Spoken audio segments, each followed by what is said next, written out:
Hello everyone! In today's video, I'm going to show you how to unstake Solana on Coinbase.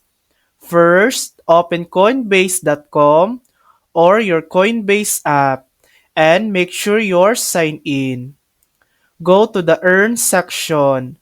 Scroll down until you find Solana and tap on it.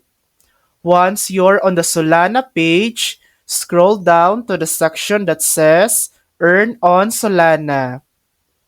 You should see an option that says View Options. Tap that.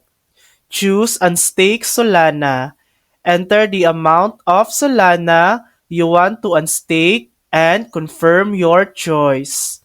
After confirming, your Solana will begin the unstaking process. Keep in mind, there's usually a short waiting period before your tokens become available to trade or withdraw. And that's it!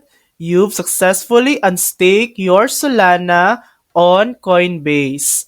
Thanks for watching! If this video helped you, please like and subscribe for more helpful tutorials.